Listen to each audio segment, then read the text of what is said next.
Opinião Pernambuco de hoje discute os 60 anos de Bossa Nova.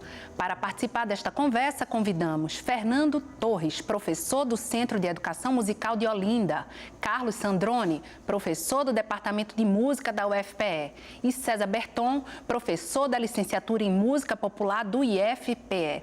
Lembrando também que este programa está sendo exibido pela internet no endereço ufpe.br/NTVRU.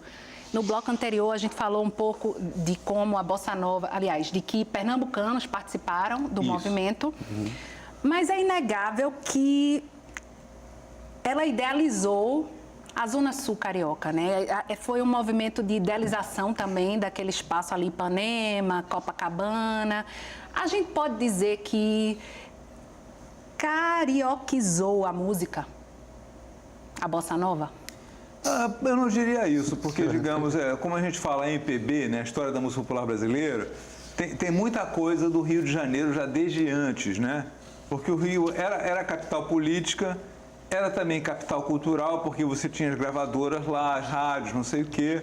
Então, quando a gente fala MPB, eu acho que tem um foco carioca muito grande, embora o Rio, justamente por ser a capital, tinha muita gente que ia para lá e que às vezes você diz, fulano era carioca. Quando você vai ver, ele veio de algum lugar para lá, né? Como foi esse caso aqui que você falou? E tem também o seguinte, tem um momento em que a Bossa, tem alguns autores que acham que a Bossa vai de 59 até 64 no máximo ali. Tem um momento que ela começa a migrar para São Paulo. Porque como o Sandrone fala, a indústria fonográfica estava no Rio, a vida cultural das rádios, estava tudo ali. Só que quando ela deixa de ser capital federal, e São Paulo está virando um grande parque industrial, as pessoas começam a migrar. Tem essa questão da indústria. Aqui em Pernambuco a gente teve a Rosenblit, uma gravadora. Você tem uma ideia, a Rosenblit chegou a gravar 24 discos de Bossa Nova. E gente que era de lá, de São Paulo do Rio, por exemplo, Lúcio Alves gravou pelo selo Rosenblit pernambucano. O mesmo Lúcio Alves que ele citou antes, que já era conhecido. Isso, exato. Né? A Claudete Soares, que vai para São Paulo, sai do Rio, vai para São Paulo, grava ela era uma das primeiras a gravar a Garota de Ipanema. No mesmo ano que Tom Jobim grava, assim. O primeiro foi o Peri Ribeiro e logo depois vem ela. Então, tudo bem que a coisa aconteceu mais no Rio por conta de fervilhar ali uma vida cultural. Mas não tinha como impedir as influências, as relações interpessoais, principalmente de músicos. Você tinha programas aqui, a TV nasce no Recife em 1960, 2 estações de TV, que em alguns momentos chegaram a alcançar países como Uruguai e Argentina. Então, havia um voo direto Rio-Recife. Então vinha muita gente tocar aqui, quando chegava aqui tinha uma banda com Sérgio Quirilos, com Zé Gomes, com Maurício Chiappetta, para acompanhar esses cantores de Bossa Nova. Então essas relações de música, essa troca de informação musical, ela acontecia o tempo todo, independente de ser no Rio de Janeiro. Vamos falar de Tom e Vinícius? Vamos. Que, na verdade, começaram a parceria antes de 58, não é? Com o Orfeu. Isso. E foi daí que saiu, vou ler aqui para não errar, Se Todos Fossem Iguais a Você. Desde o início, essa parceria chamou a atenção? Deu para ver que ali tinha algo especial? Porque o Vinícius tinha escrito a peça Orfeu da Conceição, que era uma transposição do mito grego de Orfeu, né? Que era o grande músico que tudo parava para ouvir quando Orfeu tocava, né? E o Vinícius fala que o músico do carnaval, carioca no caso, né, o da escola de samba, era como se fosse o Orfeu contemporâneo. Então ele faz uma peça transpondo o mito de Orfeu e Eurídice para um carnaval no Rio de Janeiro, uma escola de samba. E aí precisa de alguém para fazer a música. E ele pensa num primeiro momento no Vadico, que era o parceiro do Noel Rosa, que fez com o Noel Rosa várias músicas, entre elas Feitiço da Vila. E aí o Lúcio Rangel, que era um jornalista especializado em música, conhecia o Tom e diz: Vinícius, por que você não fala com o Tom Jobim, que é um músico extraordinário que você não conhece ainda e pode ser que ele queira fazer. Então apresenta os dois, né? E logo se dá aquela sintonia entre eles e o Tom faz várias músicas para a peça Orfeu da Conceição, que depois vai virar o filme Orfeu Negro, né? Que é um filme muito importante na projeção internacional do Brasil também, inclusive porque ganhou a Palma de Ouro em Cannes, no Festival de Cannes, né? Então, muita gente fora do Brasil conhece, quando fala em Brasil, fala, sim, claro, Orfeu Negro, não sei o quê, é um filme que marcou muito a imagem do Brasil no final dos anos 50. César, foi nesse momento, Tom e Vinícius, foi nesse encontro aí que a Bossa Nova conseguiu atingir seu ápice? Foram nessas músicas, na sua opinião? Que no Canção do Amor Demais, que a gente está falando, isso é que ano você está dizendo? É um pouco antes, é 57, eu acho. É quando tem esse tripé, João Gilberto, Vinícius e Jobim, né? Aí quando os três, eu não sei se João Gilberto já participa no Orfeu não, né? Não, no Orfeu não. Que acho que é a primeira, não sei se eu estou enganado, mas eu acho que é a primeira vez que eles se encontram. E eu acho que essa soma de João Gilberto é que, ao meu ver, dá uma... Ele não é que cara... Como é que é? Carioquizou. Mas ela facilita a escuta dessa música a nível universal. Porque você tem uma clava, você tem uma batida de bossa nova a partir dali. Porque até antes você tem o samba, mas qual é a batida do samba? Você vai pegar outros músicos de samba, como é que se toca? Cada um toca de um jeito. A partir desse disco que você fala, ali tem uma batida, uma clava, que se reconhece, uma identidade musical. Vou aproveitar que eu fiz a pergunta a você. Isso. Vou aproveitar que eu fiz a pergunta a você e vou chamar Din Din, de Tom Jobim, que foi a música que ele escolheu para destacar hoje aqui no programa.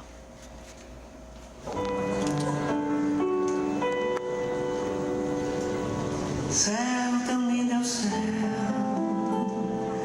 um bando de nuvens que passam ligeiras, pra onde elas vão?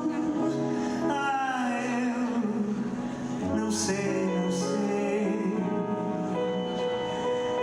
O vento que fala nas folhas, contando as histórias que são de ninguém, mas que são minhas.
Por que essa música, César?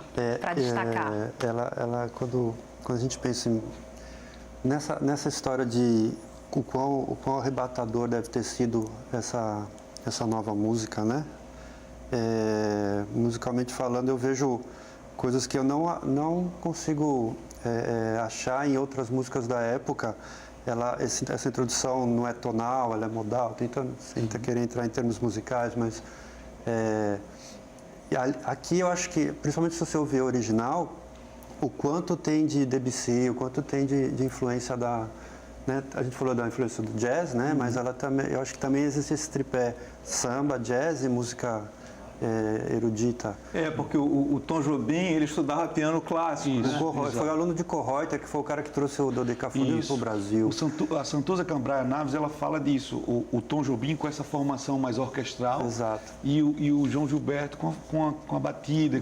A junção foi maravilhosa. Então tem um encadeamento harmônico, tem um caminho harmônico que ele está muito mais... ele tem muito mais sentido numa música... da virada do século, saca? No pós, no neoclássico, ela é muito mais neoclássica do que qualquer coisa que a gente tem. E não é experimental, desculpa, ele não é experimental como o Radamés tem, ela é um produto, você consegue ouvir. E ele falou de um tripé também interessante, né? Tom, Vinícius e João Gilberto. Mas os especialistas dizem que, eu quero saber se vocês concordam, que João Gilberto foi o papa da Bossa Nova e Tom teria sido o maestro da Bossa Nova. Vocês concordam? Aí eu não sei onde é que ficou o Vinícius, mas enfim. Há um impacto maior por conta de Chega de Saudade. Mas a gente tem que lembrar também, Luiz Tati é um estudioso da música popular, ele fala o seguinte: existe uma Bossa Nova intensa e uma Bossa Nova extensa. João Gilberto e Tom conseguiram fazer com que a música chegasse internacionalizar. Para a gente ter uma ideia, Garota de Ipanema, em termos de execução no mundo, ela só perde para a música dos Beatles. Sim, de Yesterday, então, né? Assim, o impacto foi muito grande internacional. Mas a gente tem outros músicos, mesmo no Rio de Janeiro, que fizeram Bossa Nova e que têm músicas representativas, como o professor já tinha falado.